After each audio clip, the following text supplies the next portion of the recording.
পরীক্ষার প্রস্তুতি মোটামুটি আপনার দেশের যে অবস্থা সেই অনুযায়ী আপনার ওরা কিছু সময় পাইছে, কিছু সময় পায় নাই, মাঝখানে গ্যাপ গেছে।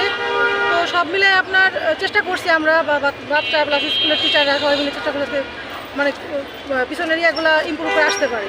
তো আমি ওকে আসলে বুঝতে দিচ্ছি না যে আমার কেমন লাগতেছে, বলতেছি বাবা আমরাও মানে খুব সুন্দরভাবে পরীক্ষা দিচ্ছি, তুমি কোনো টেনশন করে না, আজকে লিখে দেওয়া এরকম মানে আমাদের জিনিসটা ফিলিং অনুভব করতেছি যে আমরা এরকম এই সময়টা আমাদের কেমন লাগে। মানে বিগত তো আপনার বেশ কয়েক বছর হলো আপনার এই যে অটোপাস সিস্টেমটা করছে। তো গত বছর থেকে আর এই বছর ওরা গত বছর শর্ট সিলেবাস ছিল, এই বছর ওরা ফুল সিলেবাসে পাইছে।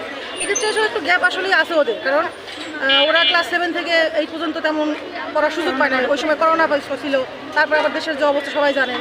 তো এই ক্ষেত্রে আপনার এখন ওদেরকে আমরা এগুলো করার জন্য আপনার মানে ভালো করার জন্য সবাই চেষ্টা করছি, এখন বাকিটা আল্লাহ। তো এই বছর আসলে মানে আমরা এখন ওইভাবে পাইনি যে আপনার প্রশ্ন ফাঁস হয়েছে কিনা, মানে আমরা আসলে ওইভাবে পাইনি। আমার 10 থেকে আমরা চেষ্টা করছি যে তোমরা বই পড়ে লেখো। ওদের আসলে আমরা একটা মাত্র বোর্ড পরীক্ষা দিতে পারছি, একটা পিএইচসি, ওরা জিএসসি অ্যাটেন্ড করতে পারে নাই। ইভেন্ট আপনার মানে এই প্রথম আবার ওদের বলা চলে ছোটোবেলায় পরীক্ষা দিচ্ছে আর এখন বড় হয়ে দিচ্ছে।